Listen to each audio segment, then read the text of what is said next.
Hello and welcome to another episode of the Mastermind, Body, and Spirit Show. I am your host, Matt Belair, and I'm so excited to introduce to you today's guest. She is a way shower, ascension guide, and gatekeeper. Serving as an interdimensional liaison since 1999, she assists awakened humans through writings, videos, and creations focused on the shift and the comprehensive Ascension Path online training class, which I'm going through now and is amazing. She receives regular Ascension updates from a diverse, benevolent collective of higher dimensional beings in service to the Ascension. This includes gateways, passages for energetic shifts, strong influxes of light, solar activity, timeline dimensions, and related cosmic events, which are received before the linear year begins. She shares information as a contactee and pure conduit to empower, inspire, and accelerate the ascension of humanity. She is a published author, certified life coach, artist, and energy healer. She is on a mission in Mount Shasta, California. Welcome to the show, my friend, the incredible Sandra Walter. Blessings, dear brother. It's so great to be here. Thank you. Oh, thank you. It's so nice to see you again. It's been a little while since the Conscious Media Festival in Austin where we first met. Yeah, that was epic. It was epic. You spoke there, and that was the first time I actually was really introduced to your work and who you are, and I was really blown away with your presence and what you spoke about, and all the work that you're doing. And so it's so great to see you again. Yeah. And you do a lot of amazing things. So I'm just curious if you can maybe give the audience a little background around how you got to where you are today, what your path has been, and then we'll dive a little bit into your work and what you're working on now. Sure. Well, I was one of many people who had interaction as a child with beings that were not on the radar of my friends or my family. So it started, and that's kind of a typical path for someone who is going to have engage with a trajectory of being a way shower during the shift in consciousness. A lot of us, this starts when you're a child. And I started having experiences that got stronger and stronger. I was very playful with it when I was a child, flying around the backyard and stuff at night, those kind of experiences. But then it started getting very direct. When I was 13, 14 years old, I had this experience. I was raised Catholic. And I had this experience. I was sitting in church, and my dad was in the choir, so we always had to get there early. I was sitting in the pews and waiting for Mass to begin, and there was not a lot of people around, and the choir was rehearsing on one side, and we had those votive candles that you light for prayers for people were over in the corner, and my eyes just landed there, my focus just landed there, and the candle started flashing on and off like marquee lights. Not flickering, but like on, off, row after row. And they started doing this, and my eyes got like pancakes. I'm like, oh my gosh, and I'm staring at this, and then they froze in this pattern. And something about that pattern, I went home. I used to have these elaborate journals as a child. I actually wrote my own Bible when I was a kid, starring all women with and then all their names began with M. It was like this matriarchal Melchizedek kind of thing that was going on with me. But I went home after church and wrote this down. It was this symbol, and it looked kind of like a C, and then it had a square and a dot off to the side. And something clicked within my consciousness. I was like, this is it. Like something's communicating with me, and it has to do with, this became like my code, C square dot. And it wasn't until later, a few years later, that I was looking at a diagram of the Pleiades and noticed it was dot square with this arc. And I went, oh my gosh, that's the symbol, and I looked at it and I flipped it around. It was actually seeing the Pleiades not from the Earth view, but from the other side of the Pleiades that was projected into those candles. So then I started connecting, those must be the beings that I've been talking to. And they got stronger and stronger, and more beings started coming into my field. And eventually in 1999, on January 1st, I went instantly and overwhelmingly clairaudient, claircognizant, where there were messages coming in every day. All of a sudden, it was just boom, boom, boom. And I didn't understand what they were talking about. They were talking about an age of creativity that was coming and this shift in consciousness and all these beautiful messages about what humanity was about and what was coming and this evolution. And I diligently wrote them down. And this is back in the day in Chicago. I was a performer. We used to have pagers, and I started recording the messages on the pager, and I call it the magic pager, message of the day. And then my friends would call in to listen to the messages of the day. So that was like my early way showing thing, like before internet, before I had a website. And then I did actually establish a website when just before 9/11.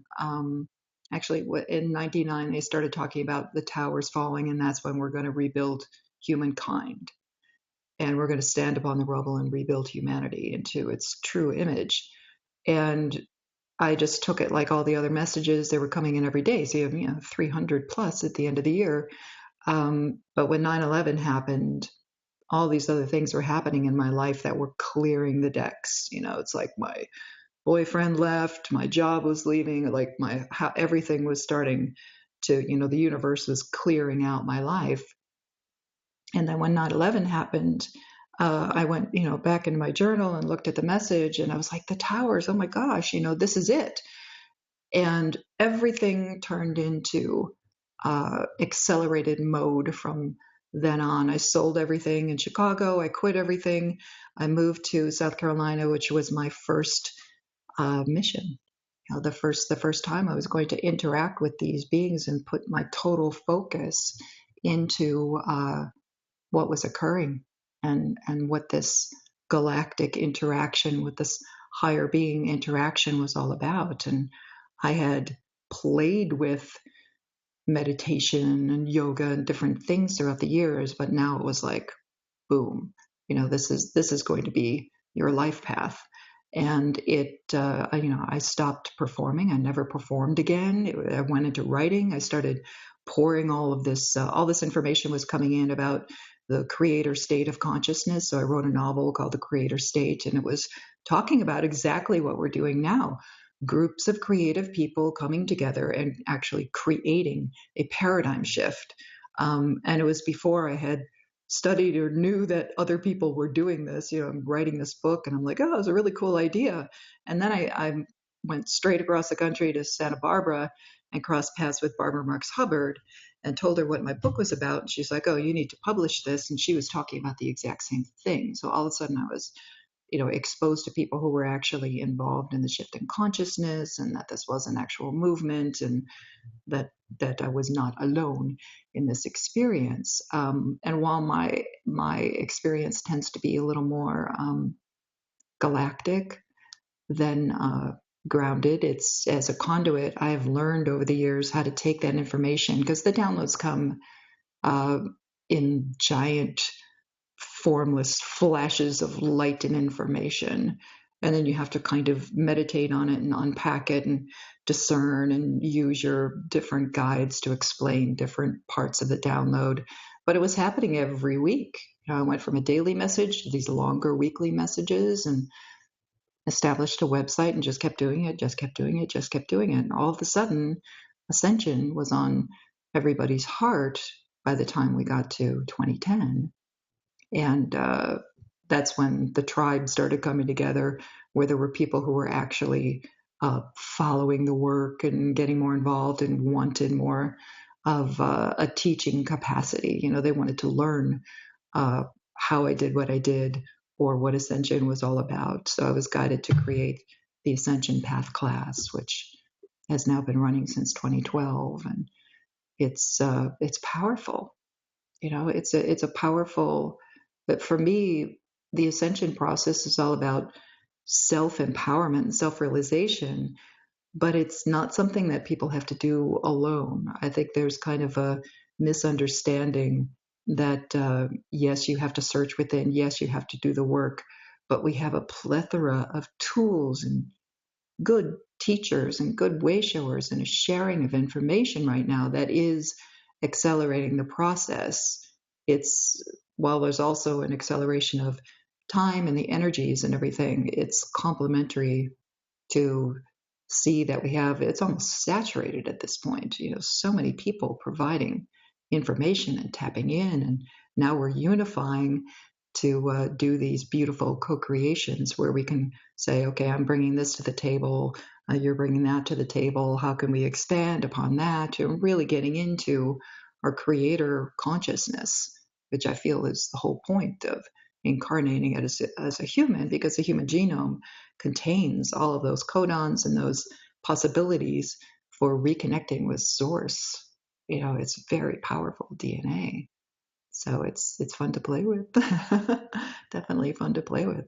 But this process has been really taking off, and especially this year, 2017, there are so many powerful trigger points and gateways that are happening right now that are starting to highly complement the ascension process, the ascension tribe itself. So there's been a whole bunch of people that have been on this path for a while, and like any way shower, we stand on the shoulders of the first wavers and the second wavers, and all the people that came before us, and we're all just building these platforms for everybody to level up, level up, level up. And now we're getting to the point where there's actually kind of a vibrational bifurcation happening where timelines are starting to divide. And this is a really interesting process, and it's something that presented with the intel in December. I receive all the gateway dates and what's going to happen for the year, and all of a sudden it was this timeline split. And that's something that was put on the back burner for a couple of years. We thought it was going to be this event in 2012, and then we were given these 5 years to have a full comprehension and a full enjoyment and exploration of the experience of time collapsing, of time changing, of the dynamics on the planet changing. Nobody was robbed of their opportunity to engage with mastery or a different level of consciousness or experiencing the expansion. And now we're at the point where you have people who are vibing at such a higher vibration, which is that divine love, which is that unconditional state, that purity, which is an extremely high vibration, and starting to activate their 12, 13, 14 strand of DNA. And there's only so long you can hold that vibration while you're coexisting with a lower vibration. So yes, it's awakening other people and pulling it up by quantum effect, but our realities are becoming so different that there is going to be this division, this division over the course of 6, 8, 12 months, where we just get further and further apart, and eventually your reality, you just don't see each other. And it's all consciousness. It's not this judgment day thing, that comes down from religious dogma and all this biblical thing of heaven, hell, black, white, good, bad. That's all, that's all just a lower, I would say, a lower level of understanding that's based in duality. But when you get into triality and unity consciousness, you can see that it's just different aspects of the same being having different experiences. And personally, I don't feel that this timeline bifurcation has anything to do with a forever in heaven, forever in hell kind of experience. I feel it's just something that occurs for the experience, that there is a summation or a completion of the storyline. It's like all the creations that are put back have to come back to their source of creation. So if as a collective we have created all these prophecies and these stories and the biblical, ending of an era without, a lot of focus on the new thing, it's up to the light tribe to, create and pull us all into the new thing that's next, and that's where the high vibe tribe is at right now. But there's also this completion energy throughout this year of kind of closing the storybook It's like, okay, you wanted that experience, you created this timeline where you get the experience of separation, which is really self-judgment. It's not God judging. It's just, where do you want to be? What reality do you want to vibe with? What do you want to experience? And for people who are like just tethered to the concept of doom and destruction, and this whole thing has to crumble, that kind of thing, they are allowed that experience. But for some of us, like myself, my personal choice, I'm like, what? This is not necessary. This is not necessary. Look at all that has occurred with not just spirituality, but consciousness and unity consciousness. Like, it doesn't feel necessary at all, but I also honor free will. And for people who want to experience that or want to create that, okay, but it's not going to be part of my reality, or a lot of people's realities that are choosing a unified, co-creative, beautiful future. Does that make sense? Totally. I like how you've started off on a rocket ship. You just laying hammers right away, Let's because just I talk was about just the writing weirdest down of thing all these. happening. Yes. So I do have a lot of questions for you. So just on that though, because you talk about the ascension, I was wondering if you can speak on, what is the ascension for you, and maybe as an individual, like somebody who is on that path, and someone who might not be taking that path, choosing a different reality. And when you're saying timelines, some people are unaware of what that means. What a different timelines and freckling timelines mean to you, Oh, and then I'll sure. ask all the other questions I have after. I have so many. Yeah, timeline structures are, like most creations, are based on like toroidal fields. And if you can imagine, like, all of your expressions, just one sphere inside the other, and the center toroidal field, the center column of light, is what we call the Ascension Column. It's just the thing that connects you back to source, but unifies all of your expressions. And when you get into unity consciousness, all of your expressions start aligning, and it looks like a little solar system. It's all this is the same system that the solar system is based on, or the galaxy, or a universe. It's all layers within layers, and at the core is your junction point back to pure source consciousness. So that's why everyone says go within. It's this metaphoric representation of like the technical part of the torus field. But toroidal fields are also responsible for time creation. Time has to be created. Technically, people say it doesn't exist. Well, it is a reality for certain bandwidths of creator expression, like what we're experiencing right now. We're still experiencing linear time, a little bit less and less as it fades, and we start vibing out into the next dimensional layer where it's less dense, less, much more pliable time dynamics. But timelines they're separated into three categories: primary, secondary, and tertiary. And the tertiary timelines are where like synthetic activity was happening.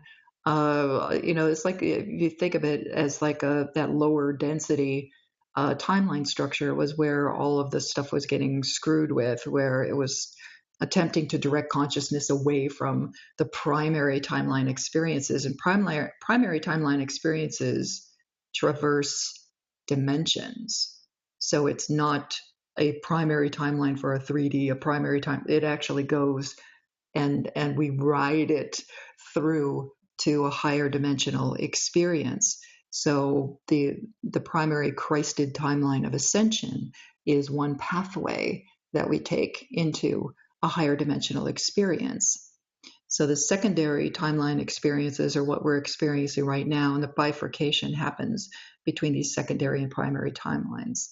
And the primary timeline is a very high vibration, just like anything. It's a vibrational match. If you're matching unconditional love and a desire for an expansion of consciousness and a desire for unity, a desire for the truth of source within you, that's how you match, and you respect everything that is created on that primary timeline in order to have that experience. And that's where New Earth comes in.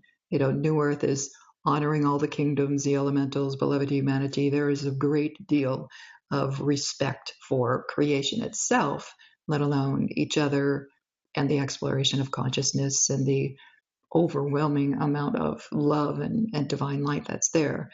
But the timeline drop off that we started experiencing back in September, there was a big timeline shift where these lower timelines were going to drop off.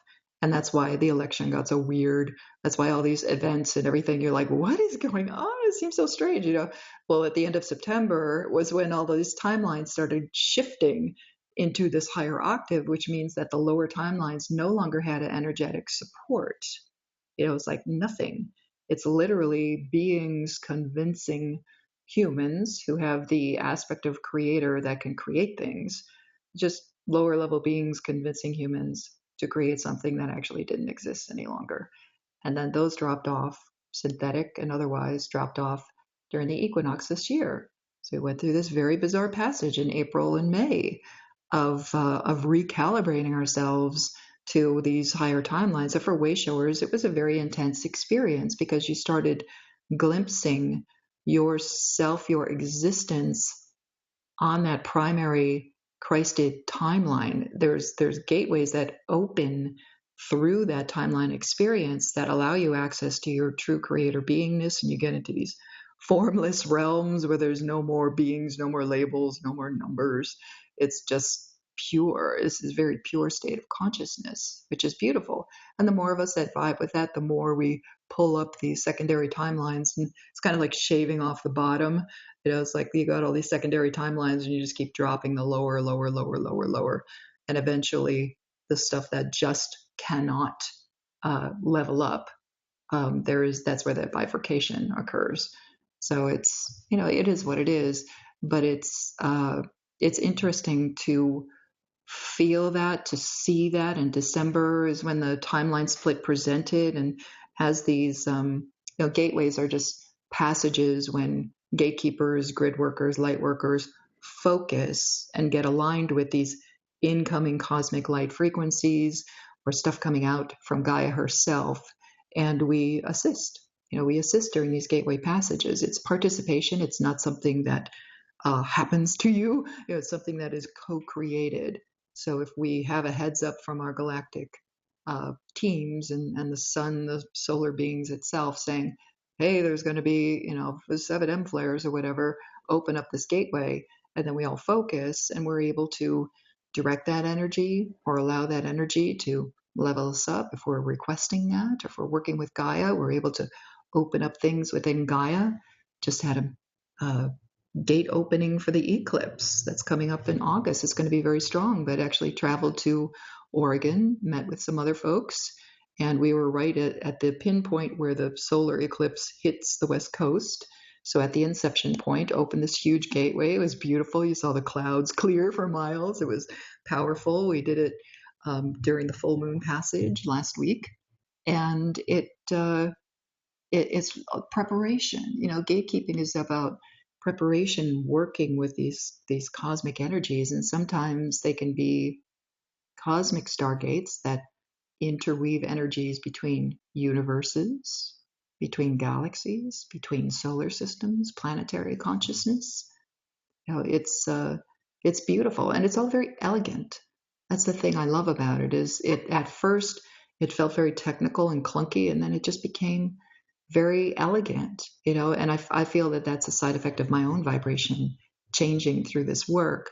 Is you start to ease into it, and there's so much ease and grace and divinity, and it becomes very, very simple, very easy. You know, you start moving your hands and things start happening. You're like, whoa, okay. You know, you just kind of let a higher self take over, and it's quite beautiful. Does that make sense? Yeah, well, kind of. Depends. To me, some of it makes sense. Okay. Most of it makes sense. So when you're saying a gatekeeper, is that something that just kind of happens? Like, what is it? If you were kind of to boil it down a little bit, you're getting information that you're aware of, and then you're assisting, opening kind of portals and allowing these energies to come down from Earth, these light frequencies. Is that? It's most gatekeepers have an initiation. Like you can't make yourself a gatekeeper. You either are or you aren't, and it's a very conscious thing. I was doing gatekeeping even before I had my gatekeeper initiation, and I feel the initiation was like, hey, by the way, you are this, that kind of thing. But sometimes you can be doing grid work or moving around and doing this ceremony, and at some point in your journey, you'll get an initiation or a heads up from the higher realms that, hey, by the way, uh, that's nice that you're working on the planet. How would you like to work with the sun? How would you like to work with the galaxy? How would you like to, whatever. So my gatekeeper initiation was it's a very over the top experience. Giant, literally giant gold gateway. I became a Vesica Pisces, and then the Vesica Pisces opened. There was giant gates, and there's just legions of light beings, and the masters and archangels. It was just row after row, and there's all this light and this music and everything, and you feel like you're dying or something because it's like literally gateways opening. You're like, oh my god, I'm going to heaven. um but the message during that is you're a gatekeeper, and I'm like, oh my gosh, what does that even mean? And you come out of this, I'm crying through the whole experience because it's an overwhelming amount of light and presence, and to see all of your team and aspects and everything assembled in one place can be very overwhelming. But I came out of that experience, then I was like, okay, show me how to do this. It's like we're going on the mountain, and I was already in Mount Shasta. Uh, but as I worked with my higher levels and these other teams, it was they were teaching me the most effective way to use encodements that are in my DNA itself, using encodements that are in certain areas of the land, utilizing beautiful crystals like this one, to assist in opening, because there's so much embedded in the crystal bed. So we actually plant crystals in the ground to assist in opening up some of this stuff. But it was, at first it was just connecting to the crystalline grid, and then it was, hey, open up to the sun. And then in 2012, it was starting to receive, it was actually a merging of consciousness with an aspect of myself that's actually in the sun. There's like this center in the sun, and it's like this big operation center with all these beautiful plasma type beings, and they're the ones who are like, look, when these dates happen, we're going to be sending solar flares, or when these dates happen, we're going to be sending energies, and this is what the energy is going to do. And you have to open up these gateways. A lot of people are familiar with portal work. It's just like this little spinning thing, and people are just open up portals all over the place. And a lot of them have different purposes. But a gatekeeper is able to actually thread from the spiritual sun, the fifth, sixth dimensional crystalline core of Gaia, up through the sun or cosmic stargates or areas in the galaxy, back to source sometimes. I mean, a lot of this stuff is going back to source. And sometimes it's things coming up out of the planet or out of the Akashic that are going back to source to be transmuted. And sometimes it's this influx of energy or this opening of these pathways that allow the higher realms to do the higher work. Technically it's our own higher aspects, but it becomes a palpable, visible experience. The clouds part, the birds go crazy. It's all this. I mean, I have several photos of like giant spinning, vortexes and things that happen around this gate work. But for me personally, it has expanded my consciousness and my understanding of what is really going on here. That this is a reflection of things that have already happened in the higher realms. When we talk about this being, time space continuums not being real, they are very real for us. But if we think of it as all happening simultaneously and the trickle down through the dimensions, my higher selves actually had a leveling up at one point, and I was like, oh my gosh, what happened? It's like rolling up realities. It's like your higher self is merging with higher and higher levels of consciousness through this work. But the trickle down thing is now I get to take a peek at higher and higher levels of myself. So it's like this trickle down effect. But when it comes to like the journey of the planet, we're all, a lot of us are so focused just on the planet and everything. Well, since the harmonic convergence in 87, we've been on this trajectory where the higher timelines were inevitable and everything else was just, attempts to hold that back, which is why we got this playtime of a few years after 2012 to really sort out the experience and everything, because it got close to being, steered off. And a lot of people are still steered off a spiritual path by the distraction. So that's still going on in the lower timelines, but it's not part of your experience when you're directing all of your consciousness to a higher. It does take a lot of training, direct all of your consciousness to the higher experience, and just don't watch the lower stuff burn, through all of this. But that's what the gateway passages are about. It's not just the physical opening of these passages, which my training got very acute in, especially in 2013, got very acute.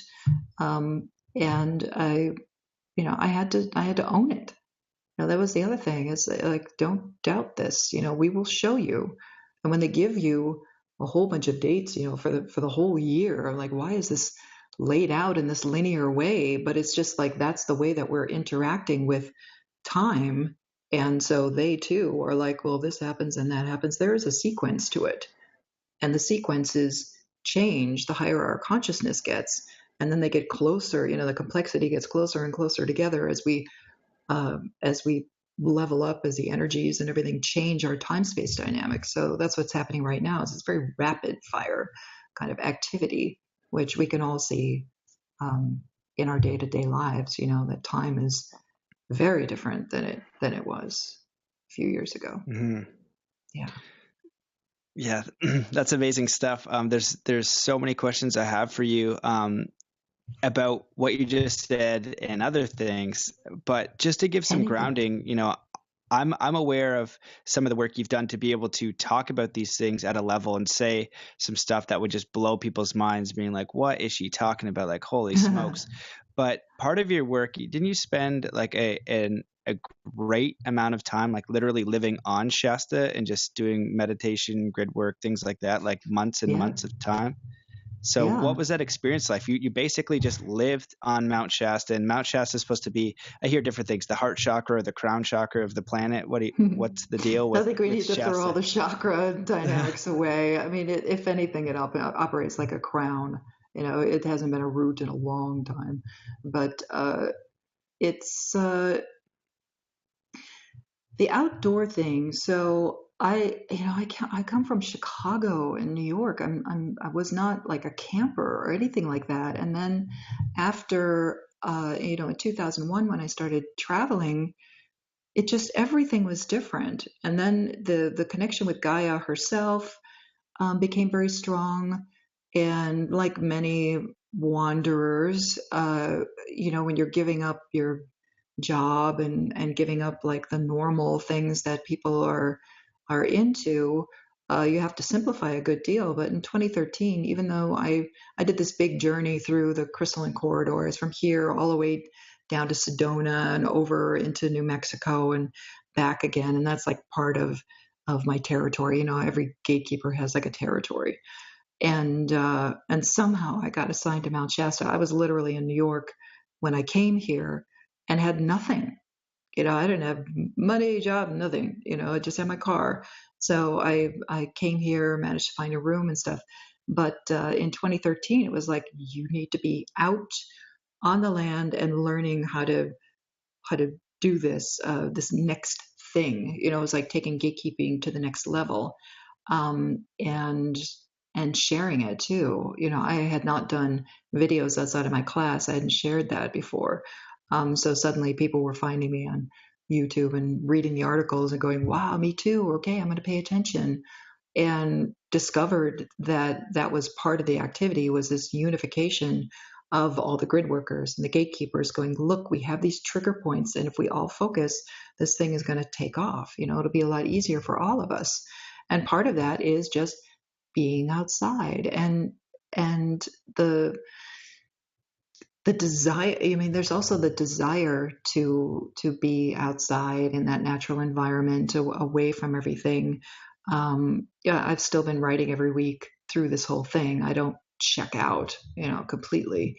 And Shasta is, just a stone's throw from the town of Mount Shasta, so it's not like you're remote. But I do like going remote sometimes, where you're completely away from that. But it greatly enhances my experience. And when I say it greatly enhances my experience, I mean that when you spend extended periods of time out on Gaia without technology or interference, and just have that time to commune with yourself, then, and especially if you're on a sacred vortex that happens to be, gatekeepers call Mount Shasta the Star Wars bar. Because it's so like multidimensional. There's so many different races and beings here, and different levels of consciousness and everything. It's just like, when I first got here, I broke down. I was like, this is too crazy. This is too weird. It's just like, oh my God, not why me, kind of thing. But then it was like, and there was so much like clearing of all kind of negative things in the beginning, and now it's just like smooth sailing, really beautiful. But to actually have contact, to actually have physical contact, and see ships coming and going out of the ground, and things stepping through my tent, or to be, sometimes I sleep in a hammock, just to have like all these beings show up around my hammock or whatever. That's like, I could not have predicted that what happened to my journey. It was like being a child again, where it was where they were in your bedroom, but now you're a grown up and you're out in nature, and it's even weirder because it's so otherworldly, but it assisted with my discernment. So I got to feel different beings. I've got some kind of Sasquatch guardians that were take care of me. I didn't even know they existed. I had heard about them, but until they actually show up in your field, it's like, oh my gosh, it was kind of interesting. But the light ship, I'm having this new understanding of the whole light ship experience, and what that actually means, that it is a bridge to our own higher consciousness, that it's this thing that we're experiencing now, like, with the Pleiadians, don't need a light ship to fly from the Pleiades to come to Mount Shasta. They can be here like that. It's just, there's this like in between thing that's happening right now, to allow our consciousness to grok that, first of all, science is hogwash, and second of all, that our consciousness is capable of understanding and interacting with much higher realms that are totally outside of the box. So I feel like the whole light ship thing presenting, and I'm somebody who has never seen a metallic thing at all. I'm talking about the light ships that are actually built out of light. There's a pure, and they can come and go and zip around and in and out of the ground and everything, but there's not a bolt or a wheel on them. It's just, it's all light. And the way that my star families describe that is actually they decide to project that consciousness and to travel together as one, and present as a light show. You can present as anything. You can present as a master. You can present as a galactic. Whatever your consciousness you're interfacing with, you're able to give them something that they understand. And for the last, goodness, how long has it been? Since the 30s? Earlier than that? No, way earlier than that, because we have paintings of Mother Mary with a light ship over her shoulder. It's been this thing that's presented in our consciousness, and it like goes away, and then it comes back, and it goes away, and now it's like very present. It was extremely present in 2012. Now you go outside and you're like, where are all the ships everyone's talking about? It like eased off for a while. It was just kind of like, let them have their game and let them learn that they have to learn about the consciousness within, source conscious. Don't be dependent on this lightship landing or something like that. It's just a projection of your higher consciousness. And to understand that and then go, okay, now I understand, because I've had very strong experiences of being on the ship, getting picked up with a ship. I'm just meditating during one of the equinoxes a couple of years ago, and also I'm just taken, I'm out of my body. I'm on the light ship looking down at Mount Shasta, and it's exploding, it's erupting, and then I'm thrown back into my body, and it's just like, and that was like a couple miles up in the air. I'm like, what good is that? What good is that experience? And then, received all this information in that little brief exchange. And then I'm like, is the mountain going to explode? It was like, no, it was just the time where we were going to flip the dynamic, where she was going to be this huge transmuter, because all this dark stuff was leaving the planet over the last couple of years. And now she's balancing to bring in the higher light and kind of be a node for the new Earth grid, because the ley line classic grid is just, is not going to be applicable to the new Earth. So we've built, grid workers, gatekeepers have built this new Earth grid as an interface for the higher dimensional light. But yeah, spending time outside, I wouldn't have had that experience, laying in an apartment somewhere or in a city or whatever. And not only that, but it allows you to push up against your own self-imposed boundaries, your own self-imposed veils and fears.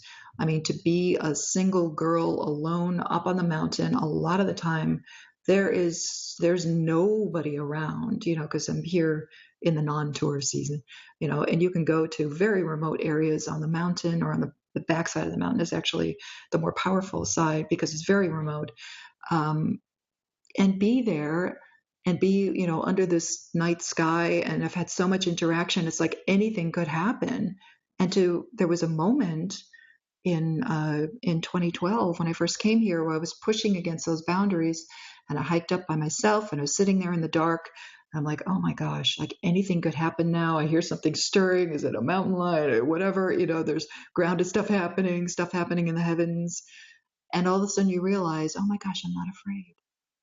And like the repercussions of that was, I felt it kind of reverberating through my own personal timelines. Like, I haven't felt no fear in a long, long time. And I was just weeping at the freedom of that, to give myself permission to feel the freedom of no fear. And then consistently testing myself, hiking up to those remote areas, being in the presence of beings who make footsteps but don't hit the ground, being in the presence of light ships and some pretty crazy displays of light sweeps and reorganizing and very kind of Alex Gray looking strange activity, and making the decision, I'm not going to go back to the car. I'm not going to walk away. Sandra, just push up against your own boundaries, push up against your own fears. And every time I have done that, and every time I've waited just a little bit longer, or pushed or camped overnight at those elevations where it's scary or whatever, I've always been rewarded with this with this overwhelming freedom or beautiful display. I woke up in the middle of a lenticular cloud one morning, just like these wild experiences. And for me, that's my reward. That's my desire, is to push the boundaries of my consciousness. Wow, what else is available, kind of thing. But you learn when you're out there alone, and it's scary, and it's not just the grounded stuff. I'm probably more afraid of a, a man wandering through the woods than I am a Sasquatch.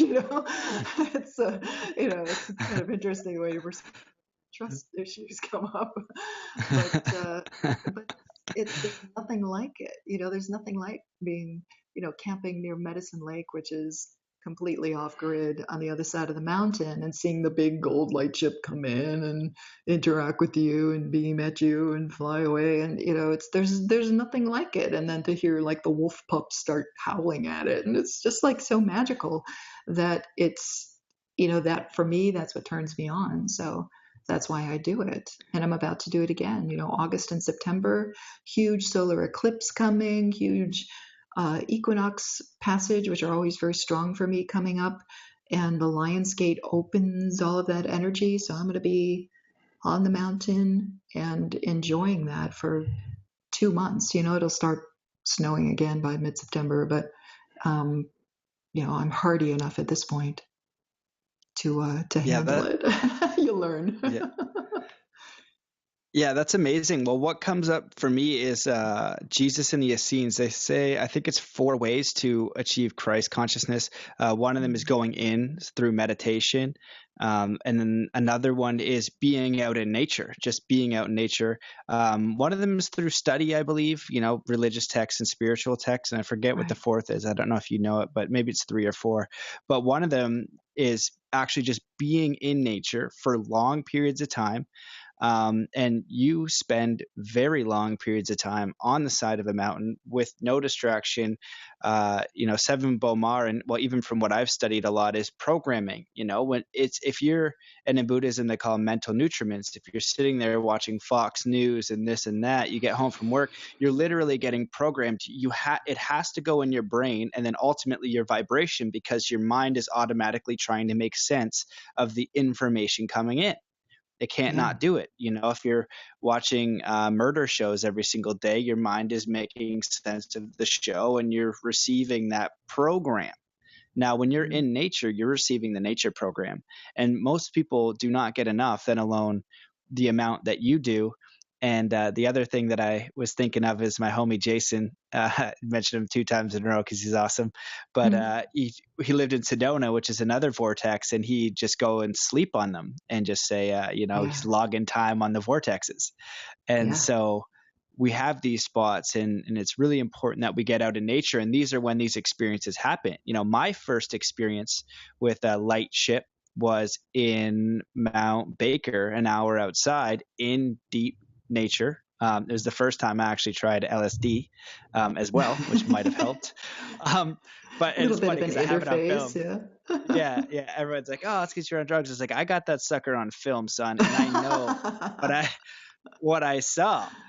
But it was, and it got to 100 feet over my head, and it's not the only time I've seen one, but both times it's about 100 feet where I do get afraid, because it's great to have these ideas, but when there's an orb 100 feet above your head, you don't know if you're going for a ride, you don't know if your consciousness is about to get shattered, you don't know what's going on. So but these experiences happen in nature, and so it's hard for someone who might have a pattern in everyday society, everyday job, and whoa, that's a pretty far out story.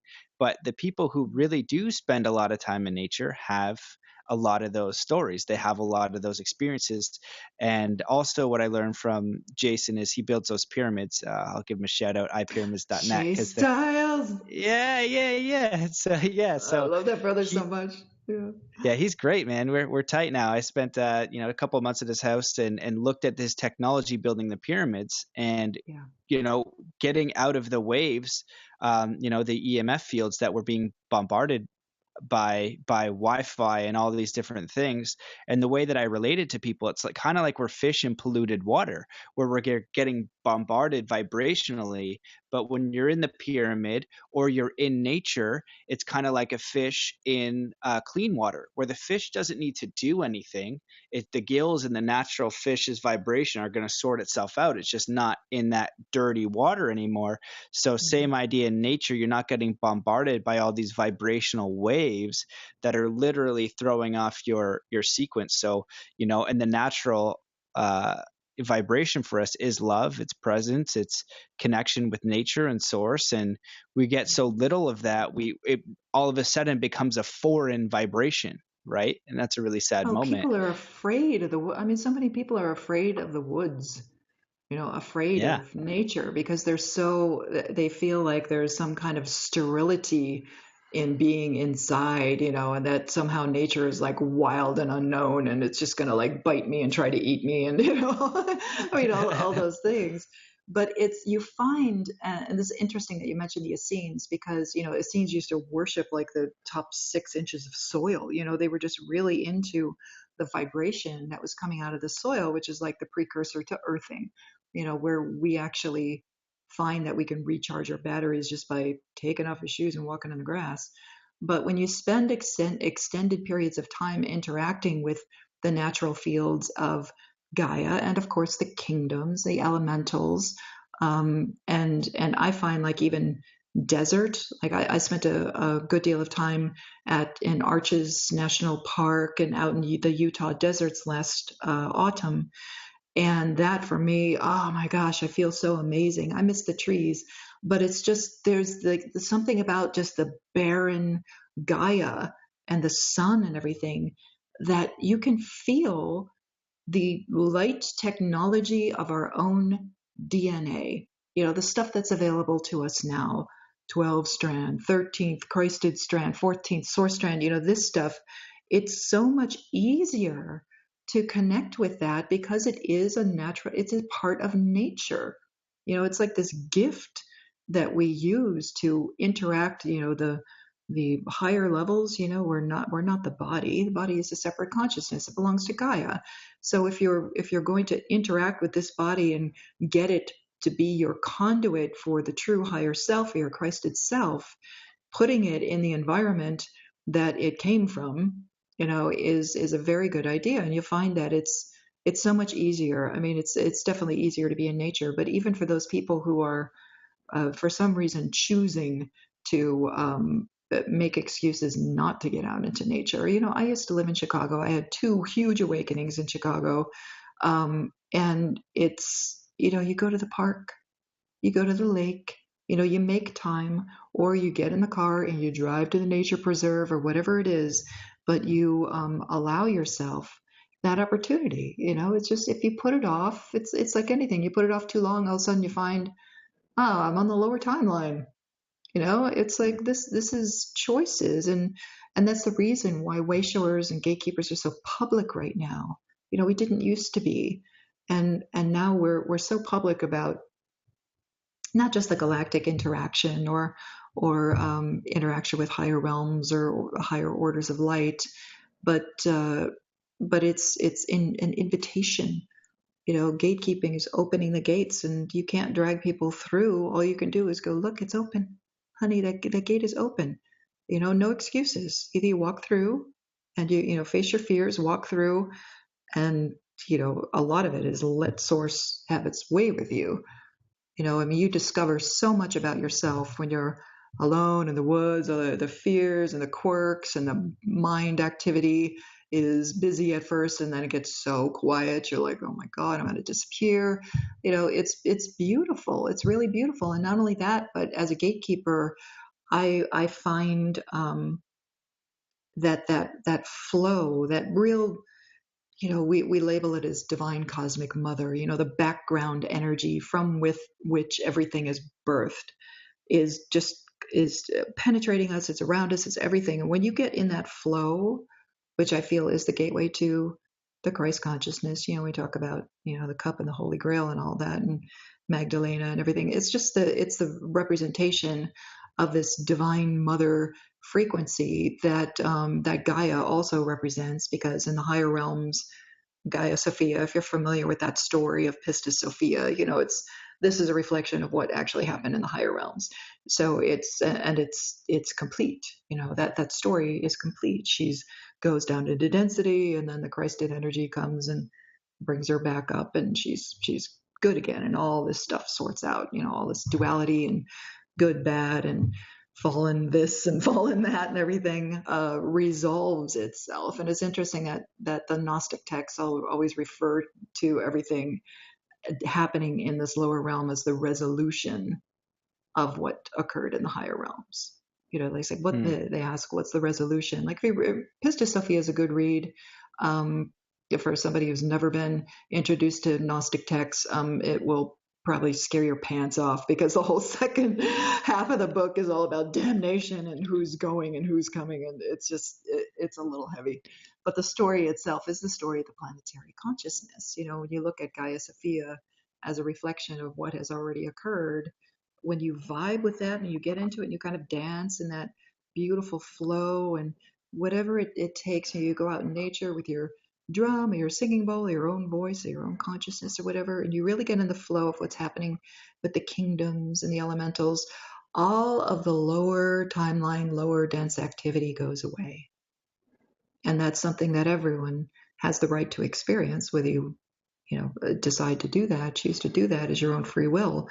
But that experience of being so at one, I mean, I was waking up, I get woken up by a raven every morning, comes to visit, goes on the tree over my tent and squawks until I zip open the tent and say hello. I mean, it's just the kingdoms become so present, and you watch the elementals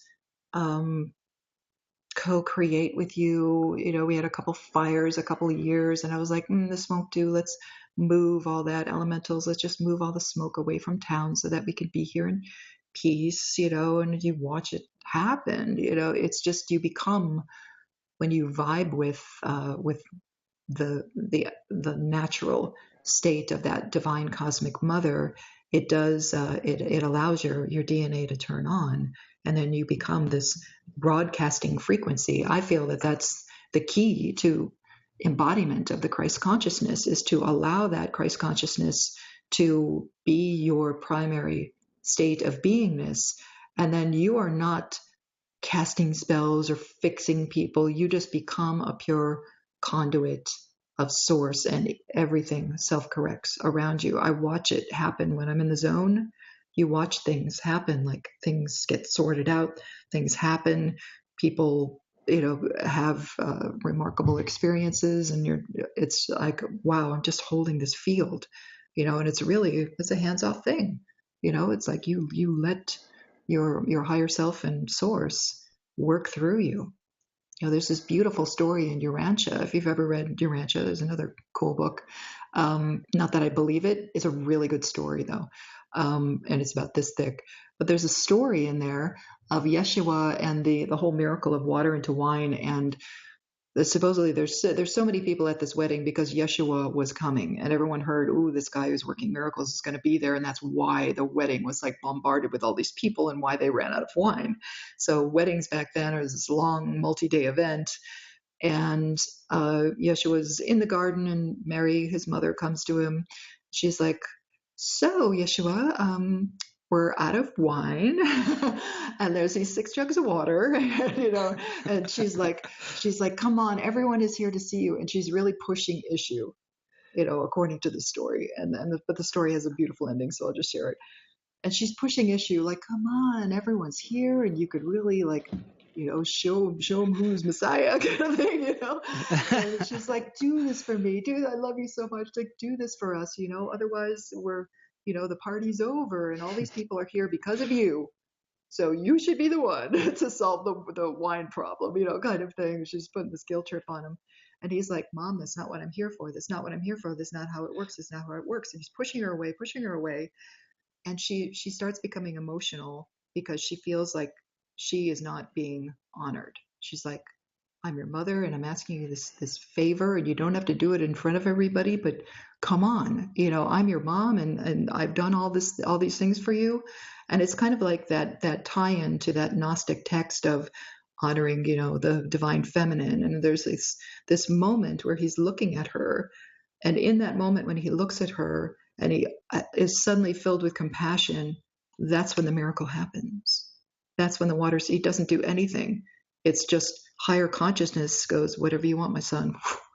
And it's just like he feels it, which is really cool, the way I'm getting goosebumps, but it's just the way he describes it, of like the moment he knows that just happened, because he just opened his heart to his mother and her desires. And it was just, and they say that miracles happen completely out of time. It's not a time-based thing. It's something that happens with this interface of pure source consciousness and a pure, compassionate, pure state. So I think that's a good example of like what we're moving into if we allow it, if we allow these things to occur and don't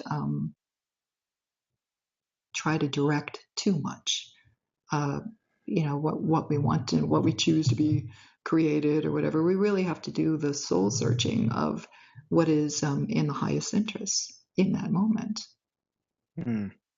Yeah. Beautiful. Well, you said a lot there, and what it brought up for me. One, I just got the book. I mailed it while I was traveling. Was Anna, Grandmother of Jesus. I don't know if you've read that, but I've heard it's really good. And I had a chapter of it, and it was pretty beautiful what I read. So I'm excited to get into that. But what I was going to talk about, and you touched a little bit on it, as Earth as a living being, as like a conscious living, entity, like almost like we're fleas on a dog is sometimes the way I put it. Maybe there could be a better analogy, but we're beings on something else. A better analogy. Yeah, so, I don't know, out of something, like conscious things on something else, maybe something like that. But I was wondering if you could speak about just Earth as its own consciousness, and in the Bible. And I was just on the previous podcast with Isabella Green, and she talked about the timeline shift. And from what in the Bible, it talks about the harvest, and I've heard that come up quite a bit. And it's basically a fractaling of realities. And one of I think it was a Pleiadian channeling that I heard. It made it really clear. It's just basically kind of like a cell divide. You've got the cell here, and then you've got two options, right? Higher or lower, are just different, and then they can split. And one of them is the splitting to the new Earth. So I was wondering if you could speak on any perspective of, is that how you kind of see what's happening here, in the way that you're seeing things on what's happening on the planet? When it presented to me, it presented as DNA strands that almost look like train tracks. I was literally just sitting there in my sleeping bag, and all of a sudden this vision is just with eyes wide open, huge DNA strands like dividing, and my whole like sleeping bag and everything is like dividing. It was like division of the worlds. And it was like so strong and so immediate. And that's when I get a lot of information is in December about what's happening for the next year. But it was so wild and so present. So I meditated and got more information on that. And they kept saying timeline split, actually dividing the vibrational bandwidths in a physical way, no longer metaphoric. Like this has been metaphoric throughout our journey. We've seen, well, you lose friends, or you lose, those people are watching, Fox News or whatever, and you have no interest. So you see it kind of playing out in this metaphoric way. Yeah, there's kind of like this division going on where you just don't vibe with other people. Now it is the point where it becomes physicalized, which is interesting. It not just to, and I feel that even though the prophecies talk about the harvest, gosh, what a terrible term. You just see like this big sickle, like taking the wheat. But it's it's if we could just like expand out and realize that in a galaxy that honors free will, in a universe that honors free will, the larger thing that's happening is a universal rewrite. That this universe, this universe is built on the vibration of unconditional love. So it's exploring everything that love was and was not. And when Creator has received enough information from a universe, it just breathes it back into its consciousness, and it's done. And universes collapse and are birthed all the time. This is something that's consistent. So our experience, in our lower bandwidth, we are spoken to, or we interpret things in language to try and comprehend what's happening on this vast scale. But it's just, even though this timeline split, yes, becomes very physical, very different bandwidths, there's still no separation. That's something that we all want to remember. Some people ask me, what about my cat? Is my son going and I'm not? That kind of thing. It really, if you just pull back from the cosmic perspective and feel into it as source just sorting out realities before they all come back. It's like getting as much information from an experience as possible, which is the only reason why we had these years after the timeline shift to experience the unfolding of it. And it becomes quite beautiful. There's like a very high vibe that will go here, and then there's like a middle vibe, and you have opportunities to change your mind, to change your consciousness. That's what this whole unfoldment over the decades has been about. It's like choose, we've all heard the teachings. It's just whether you apply the teachings to your own life stream and go, what do I really want? You got to turn off everything and get really quiet with yourself and go, do I want the experience of lower timeline? Like, I'm not really done with pizza and beer and sports and everything. So maybe I'll just like ride that and see what happens. That's your personal choice. I don't feel there's a judgment on, unless you are consciously attempting to hurt the planet or hurt other people. That's a different story.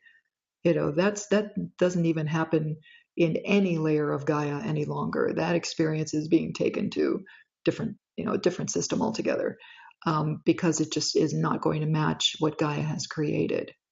So there's even levels and layers of new Earth available as we go through this, but it becomes very physical, and that can be terrifying for some people. It can bring up a lot of fear. Have I done enough?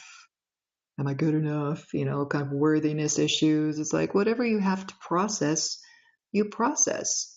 You don't look to other people to go, tell me if I'm good enough. Gatekeeper Sandra, tell me if I'm good enough. Am I going to get through? We don't do that. No being on Earth judges whether or not you're vibing high enough to go to the higher timeline. All you can do is teach paths of how to get there, and it's still up to the individual. Two people can take my class, and one person totally gets it, changes their life. Another person, well, I watched the videos and nothing happened because they didn't apply any of it. So it's totally personal choice. But there's also this larger universal thing happening that affects our galaxy, this whole merging with Andromeda thing as the universe kind of lifts and raises all these lower vibrations and everything and starts merging and morphing itself into something else. And linear time doesn't even apply to that unfoldment. It's not like, oh, when's the end of the universe? You can't put it on a timeline. All we can do is thoroughly honor and enjoy this experience and document it as best you can. If we are a race, human race. If you're using human DNA to, I don't care where you came from, but if you're using human DNA right now to project into form, you are part of this human experiment and experience. And to express that in creative ways puts you in alignment with what's happening on New Earth already. And for those of us who have had glimpses of New Earth and just the pristine beauty that it is a very highly creative place and a very highly creative state of consciousness. I talk about creator state of consciousness. It is that, which means that in this realm, you don't wait for it to happen. In this realm, you create and explore and appreciate and demonstrate all the qualities of a new earth existence in this one. That's what all of the elders and the ancients have been doing all this time, sometimes through technology like pyramids, etc. Here's a good way to raise your vibration if the planet goes totally into density, and now we're using it for other things. We're like, wow, it makes, harmony and balances all this EMF and does all these other things. So we're applying it to, our current state of beingness, but it's the creativity that aligns us with that creative strand, that creator strand of DNA that's coming on, which is what you can ride to the primary timeline. It is DNA. That's why the vision presented as DNA, because DNA is actually your key to vibing with that primary timeline experience. You actually ride it. A lot of people sing ladders. It's you actually ride that DNA vibration to that primary timeline, and it's already happening. That's the thing. We're getting these little like punch hole experiences of what it's like in that realm, and it can get very psychedelic. You spend hours and hours in meditation with this like formless wild realm, not mushroomy, but it's beautiful. It's all this like solar plasma and vibration and light and harmonics, and sometimes beings. Some of us have kind of passed through the need to visualize or see physical beings. They're like, oh, you're so done with me being in physicality. Here's another thing to explore. This formless kind of waving thing that happens in those realms, and they feel that the only reason why common people like myself, I don't consider myself, I haven't spent 10 years in a cave in Tibet or anything like that to get this kind of level of vision. So I feel that the whole reason why so many of us are getting these access to that is because the gateways and the preparations to that higher consciousness are starting to beam through. Gaia's showing us what has been created. We are those creators of that new earth. We chose to create that new earth, and now we're moving to it, without baggage. Amazing. Okay, so you said a lot of amazing stuff again. And so I guess I wanted to, with that, we're right now in the 3D density, and for some people, the old trap, for slavery is money. In this Western society, you gotta go. You have programming to go to post-secondary education. Then you do it, and then a lot of the times, a very high percentage of people come out and they're like, "Oh crap, I got this good amount of debt, and now there's no job, or you've got a family and you have a house and you have these things. You have money is what controls the old paradigm. Money is essentially the new form of slavery because you got to work to live and be indoors and eat sandwiches and all that kind of thing. So a lot of the process is letting go of that, but a lot harder to let go when you have people dependent on you. So while we're exploring these techniques or in these let's say thought forms of consciousness, what's possible in this reality, what's possible for ourselves, what's your best advice for navigating when you're in it and you're like, okay, Sandra, like I am in, but you know what? I got debt here. I got 2 kids over here. I got to support them. This is who I want to be. I don't have time to go on the mountain. Maybe I can do it once a week. Maybe I can dip my toes in the water. Is that going to help me ascend? And, for where I am in my human experience, I'm definitely feeling that now. And it's more and more faith that keeps making me go all in and all in and all in. And what I've been doing is just, I set my intention more and more. And just as a funny side note, I was having coffee with my friend Taylor Conroy, who's a beautiful, beautiful human being. And he was a millionaire realtor at 25 in Victoria in Canada. He went traveling to Africa and he was miserable. And he's going to give it all up. And he spent a year researching charities. And he figured out a good model to raise money for schools in Africa. So 2 or 3 years later, within that time, he had created Change Heroes and raised $1.3 million to raise, money. And so he's raised $1.3 million. He's changed the lives of a lot of people. And we're having this $6 fancy coffee. And it's like, dude, I'm bankrupt. And I was like, you are? I was like, what? And then I was like, dude, well, things aren't looking so great for me right now. But I was like, the worst case scenario, I'm Canadian, is somebody's going to call me on the phone and ask me for money, and I'll tell them I don't have it until I do have it, or some miracle will happen or whatever, and I'll have it and I'll have abundance. So I think that we're tested. And, I just share that story because, Taylor went all in for who he was, his service, and he wouldn't change that for anything. He had all the money, he had all the cars. And if he stayed in real estate, probably be in planes. He had that opportunity, but that didn't call to him. So I think that for me, in my personal experience, I can share that it is challenging, and maybe you can give yourself an easier ride. I know it's possible to do that. So I'm trying to allow that option to come in. But when we are in this now, but we can see the reality that we want, and we can see it, but it's challenging. So how do you help people navigate from the density of where they are, and they're like, I'm with you, I'm in, I want to create this new earth, but look, I got to feed my kids. Because for me, I just rely on myself, so it's not as frightening. You know what I mean? I'm fine. Right. But you got Right. family, it's a little bit challenging. So what would you suggest for that type of person? Well, the thing is, you don't have to give up all of your, money is just consciousness. It's just belief systems that it has value and everything. But there's, you don't have to give up everything in order to vibe with the new paradigm. It's a state of beingness. It's a state of beingness in the heart. So and money is money, it's what you do with it. That's, if you're a 25-year-old and you have all these cars and everything like that, yeah, you go out and you help other people. But the parameters around the kind of money consciousness can be strict for some people. There's a lot of failure if I don't have it, success if I do.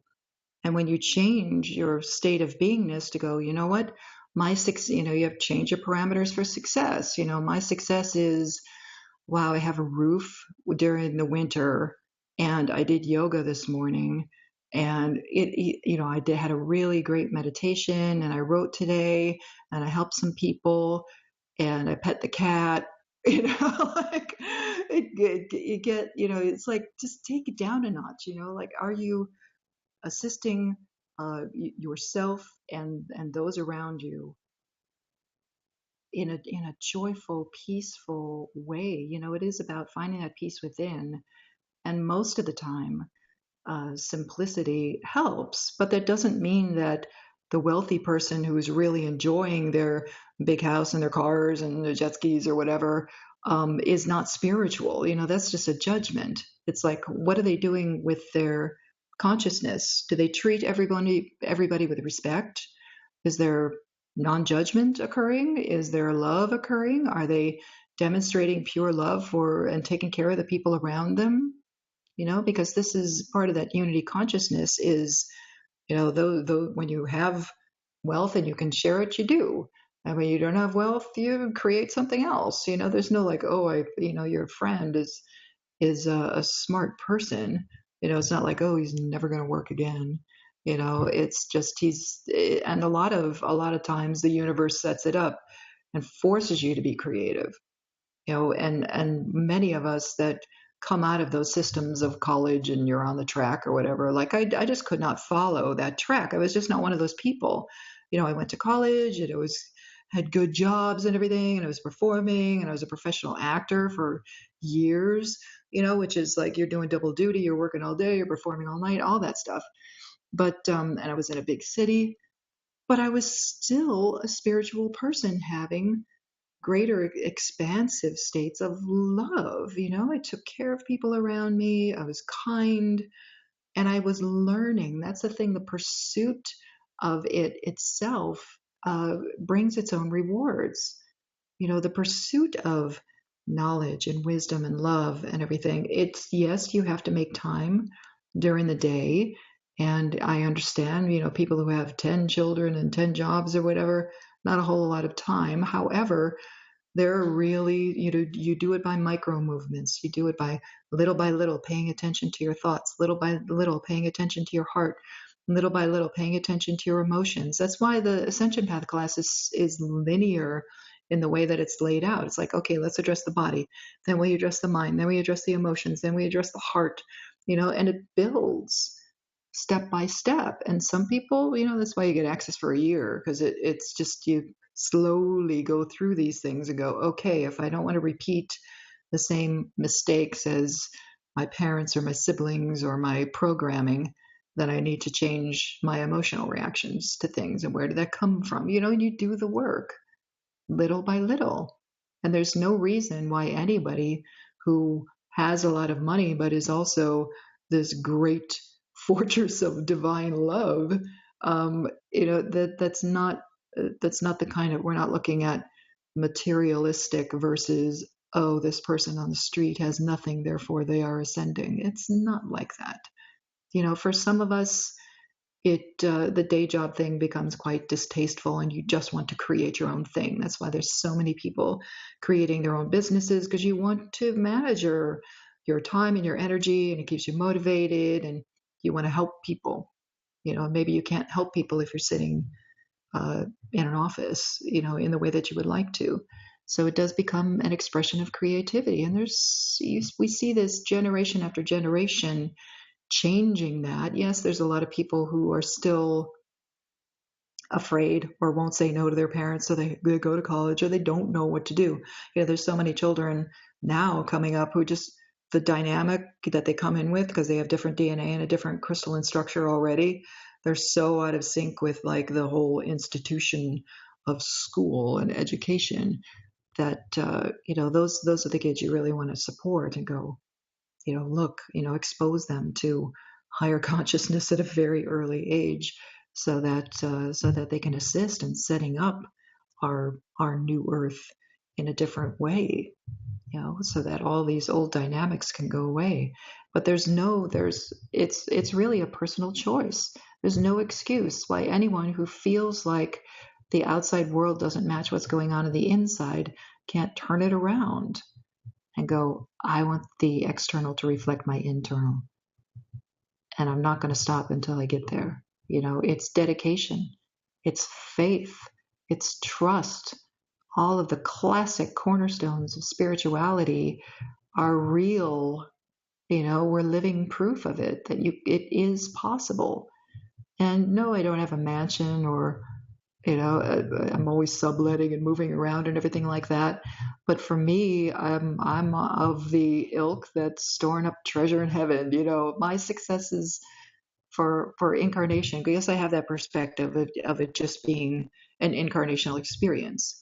And I'm like, wow, I really want to get the most out of my linear time experience. I really want to get the most out of this. I want to make this the incarnation where I don't have to do this reincarnation thing any longer. Yes, I'll keep coming back as long as I'm needed, but I'm going to really get as most out of this as possible, expand as much as possible, vibe with love as much as possible, so that I can have another experience. Because all of a sudden, the menu is so vast for our experience. It's like, my God, it's a smorgasbord of consciousness. We have all these different things available to us. And it's because of this finality, this completion, this resolution of what was, you no longer have to reincarnate. You no longer have to deal with chakra systems. You no longer have to deal with ancient texts or whatever. Yeah, it's cool if you forgot, but eventually you just, you put the book under your pillow at night and you're like, got it. Okay. Yeah, not applicable anymore. I'll take this, I'll take that, or whatever. You're just kind of absorbing material very quickly, and moving through it, because there is this desire trickling down from source itself of, I'm done. I want to move on. I'm done with this exploration. Let's go on to the next thing. Does that make sense? Yeah, totally. It's a very beautiful and grounded answer. What really made me think there was just the cornerstones was a part. So Taylor, my friend, he's got no worries. For me, I have no worries. Sometimes I'll be like, oh, worried for a second. I'm like, nah, I'm good. And when you describe that day for values, that was pretty much my day 2 days ago, and I was like, yes, I'm back on track. And I got to pet my cat. I got to do a podcast. I went skateboarding. I laid down and just watched the sunset, and I was like, that is a day. And I Yeah. think there's a big difference between just existing and living. And that's where we are so creative and we're such powerful beings, and we need to remember that we can problem solve, but a lot of it, another cornerstone is letting go. Is acquiring all this worth giving up this? And if we can just assess it with right and left brain, it's not giving up all of one thing, but moving more towards what we love, right? Like maybe you start with dipping your toes in the water once a week, and eventually like, what, I want to live by the ocean. It reminds me, I'm going to do a podcast. I need to reach out to them, but a family living in a little house and how they live their life and how they move around. And they're just a younger couple too. And they're living and they're being in these beautiful places that they're designing for themselves through their own free will. So, I think that was a very beautiful and grounded answer. So we are almost out of time, but what I want to ask one more question and then another question, so at least two. But when you talked about that experience of not having any fear, do you have any recommendations on how we can move forward fearlessly with faith in it? Because it's really, to me, in the new earth, it's like the highest vibration is love, the lowest one, fear or anger, but those are the polar opposites. So the more we can connect with love and just let go of fear and move through those traumas, not stick them in the corner, we can actually resonate and vibrate at a higher level. Correct. And understanding that fear is something that we created just to deal with being in a body on a planet. It's not as dualistic as it seems. It got a little out of hand, but it's like anything. It's expanding these things like a balloon. You push up against your own fears, and when it presents, if you're doing emotional clearing, let's say, when you feel an emotion like fear, it's an emotion. When you feel that fear, you move into it. You're like, okay, what is this? Where is the source of this, and why? And can I push through it? Because the only way to go through a fear is dead on. It's the only way. You got to push right through it in order to dissolve it. Many people say that, but it's true. I'm proof of it. At that point where I'm afraid because the light ship is getting too close, it's like, stand your ground, all is well, I am. And you push through these little barriers, and then you discover, most of the fears are just self-imposed. And you can blame all the different structures that have been on the planet for setting up and reinforcing fear and everything like that. But the thing with that kind of information is the second you hear that kind of information and you believe that it's true, you and your creator beingness need to be the antidote to that and go, I'm going to uncreate that because I understand that love is more powerful. And you prove to yourself too that love is powerful. And love and fear can be very close companions. So when you're in that point of being vulnerable to love, or a situation where I might get hurt, or a situation where I might get judged, or this might not land in the way that I feel it might. If you just push up against the boundaries, not as an act of righteousness, but as an act of compassion to your own self as well as the other people around you. It's consistently testing yourself. Originally, with like the mastery journey, masters were always sending the test. Oh my gosh, you have an experience and then you get the test. You think you learned that? Here's the test, and it's just consistent. And then when you learn to do it yourself, you're like a step ahead of your teachers and your guardians. You're like, I'm going to do this before because I know you're going to get me, kind of thing.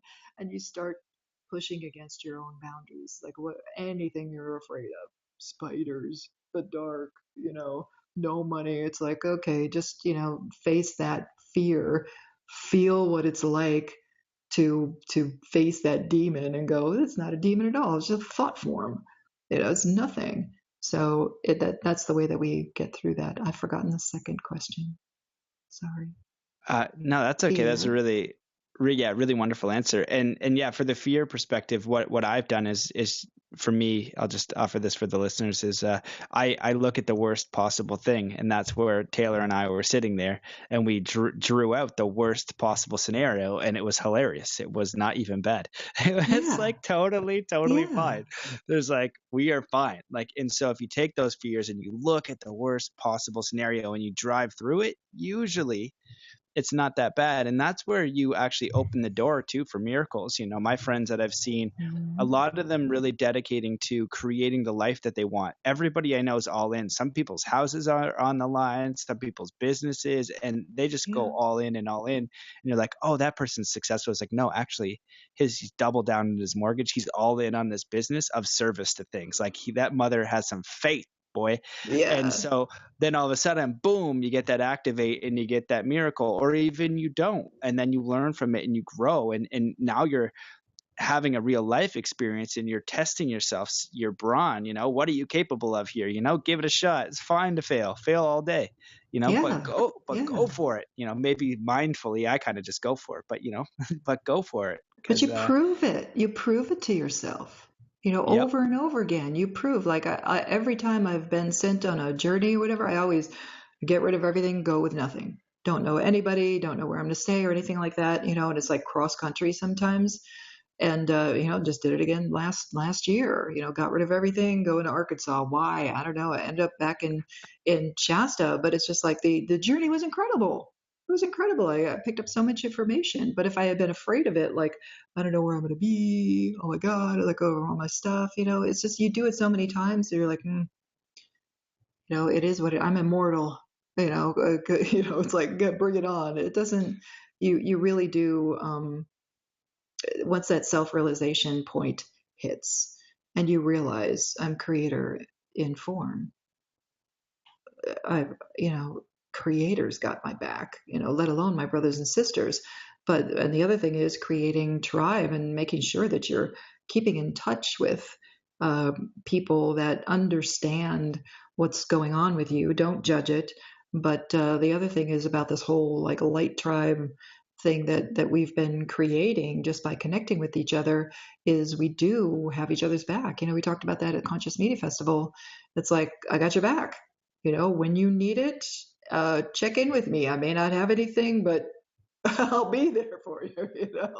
And we just take care of each other. It's important because we're kind of like, for a while, we were fighting this big monster by taking these risks of like, oh, I'm going to have a completely different lifestyle, and now it's becoming quite commonplace to have that act of faith through all in kind of lifestyle is becoming the norm. We are changing that paradigm, and it's really beautiful. And now, we talk about this bifurcation or whatever.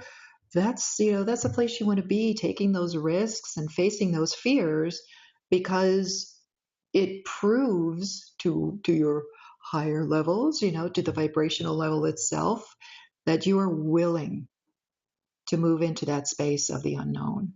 New earth, very unknown. Yeah, you have the visions and everything, but oh my God, what's going to happen to this? This is going to change. This can't exist in that realm.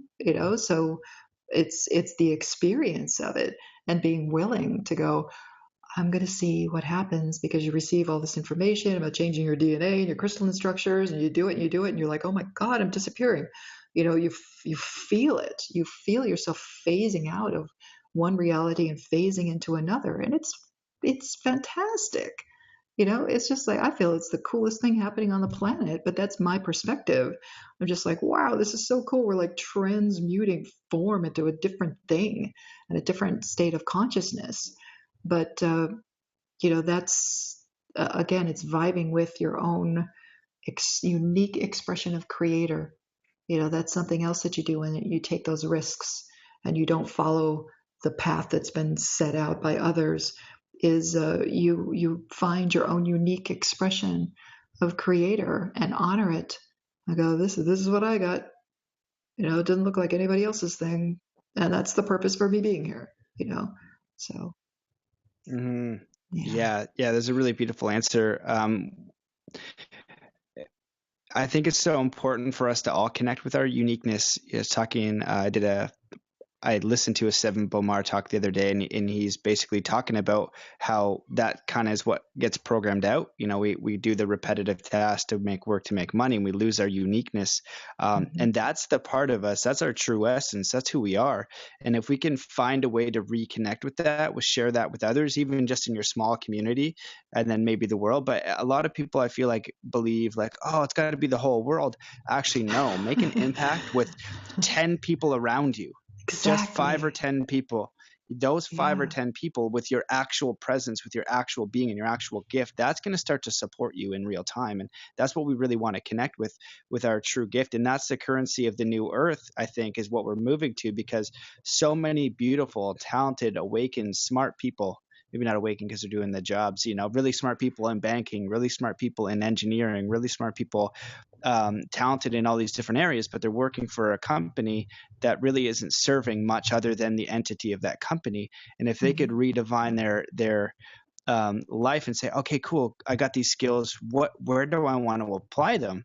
Then now we are all building the new earth together, and that's what we got to do. That's the currency. It's our time and it's our skills built to create a world that we can see, because we know it's broken. We know that the systems in place are not so great. If you're not stoked on the food, once you learn what's in the food, be that catalyst to be a baker or educate people on food, because we need that. If you are passionate about fitness and health, you could educate the people around you on that. And whatever your uniqueness is, really spending that time to find it, connect with it, and then share it. And again, it's not about having social media followers or that kind of bull crap.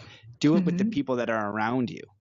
Share it with the people one-on-one, and that's really going to transfer the energy and share. And then that's how you're going to get that support, kind of like the Infinity 8. You give the energy and love and service there, they amplify, and then amplified energy comes back to you, and boom. And now, you're really in it.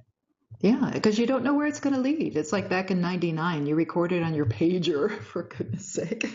Like 10 people are like, oh, cool, Sandra, but you don't know where it's going to lead, and the next thing you know, it's like turning into something else, but when you follow the heart, and also don't judge that it's broken, wrong, poison planet kind of thing. Like, I don't go for that mentality at all. I'm like, it was what it was. It's going away. Let's focus on this. We need to focus on not judging that the old reality was bad, because we were all responsible for it by agreement, by coming here and doing the same thing. It doesn't, we agreed to it, have that experience. Now we're having a different experience, so we put all of our focus on just creating the new. And the old system is based on money and greed and things like that. And when they see all the focus going to these high vibrational things, they're like, oh, now we got to try to get the money from them who are spending it on organic food. You see that all of a sudden there's organic food in Walmart and stuff. It's not because they care. It's because they're going after what people are buying. So you invest. I always tell people, put your money where your consciousness is, so that whole train, follows putting money into things that truly assist people. And for a while, it'll be like the trendy thing that corporations go for, and then eventually, it's like we're breaking it apart from the inside out. It's like we're divide and conquer kind of thing.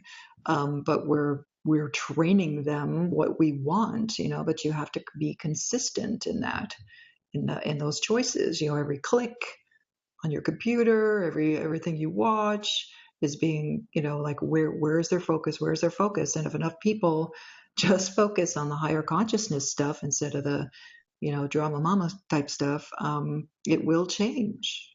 It is changing. Yeah, and I'm so glad you brought that up, because my mentor Michael Lozier, shout out, he's got some awesome books, and he's just released a book, new YouTube channel, and all that kind of stuff. But one of the main things he talks about when he's this guy's trained probably hundreds of thousands of people on law of attraction, and wherever we put our attention, energy, and focus, we get more of. And so, we have contrast, which is what we don't want. So for me, it's really finite and instant in sport. And that's why I love it, because I can teach all these deep spiritual concepts through sport, and they apply to business and daily life, but it's so instant and apparent. You have to master your mind. So in snowboarding, when I'm teaching someone a backflip, I don't go, don't fall, or don't think about falling, or don't focus on falling. Don't focus on your net breaking. Don't focus on clipping your edge. Don't focus on, getting the skateboard, in the balls or something. Right. It's just like your mind will go there, and now you're drawing the attention. So once we see in our reality, like, ooh, McDonald's, probably not the greatest choice. What is the solution? So now what do I want? So now what do I want is this famous fix, and that's what it is. So if I don't want to fall on my head, break my neck doing a backflip, I want to land it with confidence and enjoy the feeling. So if I don't want to eat crap McDonald's. So what do I want? I want to eat food that nourishes me. And then we stay there. We're like, thank you, Mm-hmm. contrast. And that's what we can do. And really, and as we do that as a collective, it's going to change everything. So It is you're just changing everything. It is changing yeah. everything. And not only that, but those classic principles of law of attraction, realize too, to take it up a notch and realize that gatekeepers, grid workers, light workers are applying that to consciousness itself, to creation of a whole new version of Earth, and putting all of our focus there. To the average person it seems foolish. How come you don't try to manifest a home, Sandra? Whatever. I don't care. Well, I don't care. So all of my focus is on this new project, New Earth, project higher consciousness, project freeing humanity from all of this lower level stuff, and going, oh my gosh, there's so much more available. Well, what if we all, since we're all creator beings, it's not just a catchphrase, let's work with it, and we apply the same, magnetic laws of thought patterns and such, and heart patterns, to creating this new platform for consciousness to explore. And we're receiving the fruits of that now by making it available, not to ourselves, but to anybody who wants to participate in that. And yes, it does take a lot of focus, and it overwrites your lower consciousness, literally overwrites your DNA, overwrites your lower consciousness, and all that other stuff just doesn't, materialism or whatever. It's like, I'll just get when I need it, kind of thing, where it's much easier actually to be in the flow of that higher consciousness, because it's always going to put you in the right place at the right time, and manifest things. Things just come. They just come with that divine trust. It's really beautiful. Yeah, yeah, and there's a lot of scientific evidence that shows groups of meditators and groups of Yeah. people, that affects mass consciousness, and it affects actual physical reality. One of the tests is a group of meditators on crime in Chicago, and it went down. I think there's about 1,200 meditators, and it went down 24%. You can Google it and find it. And there's also Dan Winter, who's a physicist who I've been quoting lately because I've been going through his stuff. And this mofo is so smart. And he just talks about having it as a shareable thought. Is the thoughts that you're thinking good for everybody? Is it supportive, or is it destructive?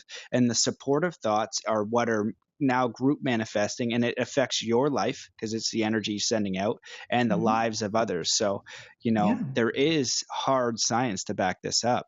And Yeah. so it's the challenge for us to apply it.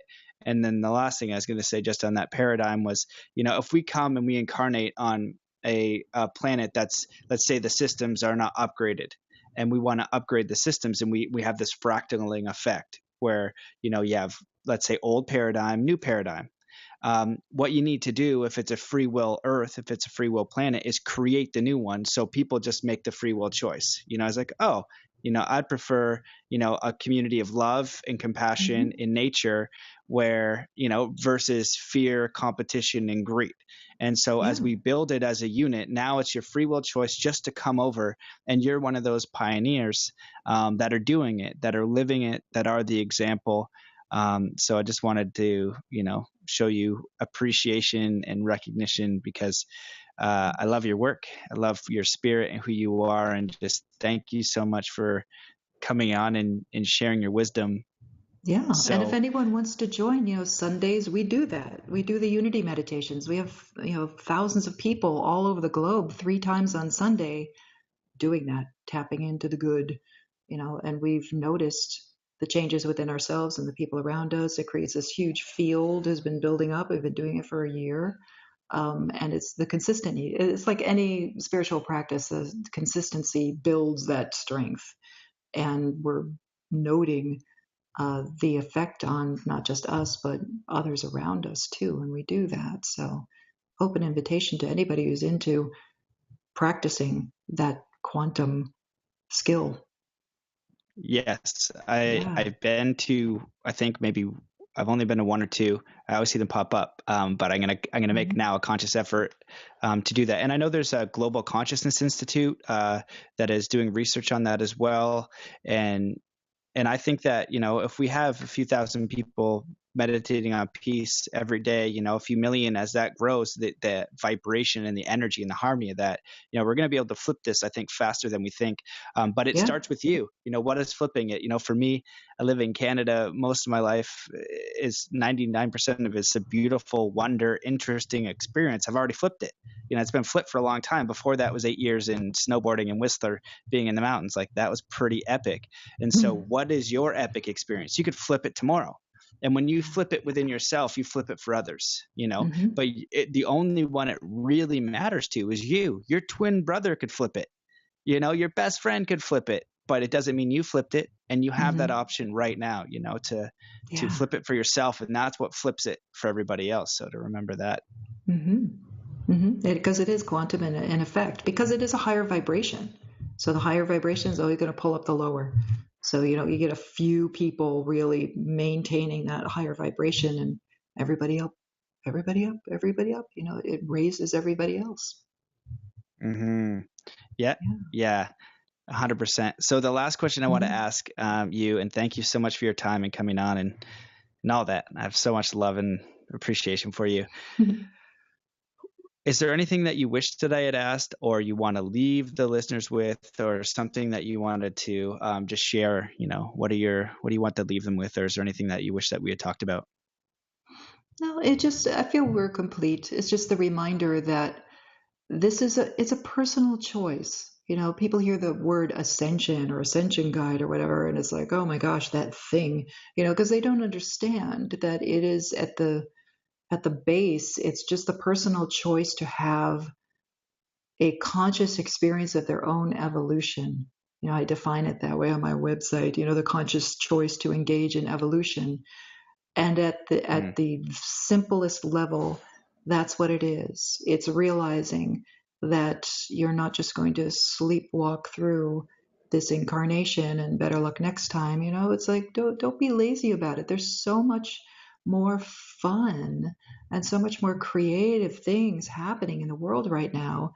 And sometimes if you look around in your immediate field, maybe nobody's doing it around you because, like you said, you haven't flipped yourself yet. You have your effect on other people. And a lot of the time you find the moment you start having a higher vibrational conversation, an expansive conversation, not just talking about classic spiritual practices or whatever, but actually talking about strange experiences that you've had, you'll notice everybody else opens up like a lotus around you and like unloads all the stuff that they've been carrying around. It's very difficult to find people on the planet right now who have not had an odd experience or spiritual awakening of some kind. They're just keeping it to themselves because they think nobody else has, So open up, have that conversation in the checkout line or whatever, just drop your meditation experience in the middle of a whatever work. We're infiltrating the consciousness with all these little conversations,